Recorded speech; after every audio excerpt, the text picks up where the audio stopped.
Hi, எல்லாருக்கும் வணக்கங்க. நான் ஒரு கீரையை பற்றி தாங்க இன்றைக்கி சொல்ல போகிறேன். அது என்ன கீரைன்னு சொன்னால் லட்சக்கொட்டை கீரைங்க.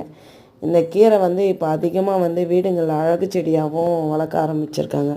ஆனால் இதனோட மருத்துவ பயன்கள் எதுவும் தெரியாமையே இருக்காங்க. இதுக்கு ஒரு கதையும் இருக்குங்க இந்த கீரைக்கு. இது லட்சக்கொட்டை கீரைன்னு பேர் எதுக்கு வந்துச்சுன்னா, லக்ஷ்மி ராமன் கிட்ட போயிட்டு கேட்டாங்களாம், எல்லா சத்துக்களும் மிகுந்த கீரை வேணும்னு சொல்லிட்டு கேட்டிருக்காங்க. அதுக்கு அவர் என்ன பண்ணியிருக்காரு, எல்லா சத்துக்களும் இருக்கிற கீரையை தேடி பிடிச்சி எடுத்துகிட்டு கொடுத்தாரு.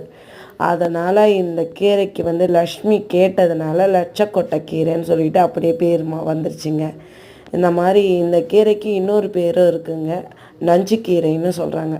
நஞ்சுக்கீரை எதுக்குன்னு சொல்கிறாங்கன்னா, நச்சுக்களை எல்லாம் வெளியேற்ற தன்மை இந்த கீரைக்கு உண்டாம். அதனால் இந்த கீரையை கூட்டாகவும் பொரியலாகவும் நம்ம எடுத்துக்கலாங்க. பிடிச்சிருந்தா லைக் பண்ணுங்கள்.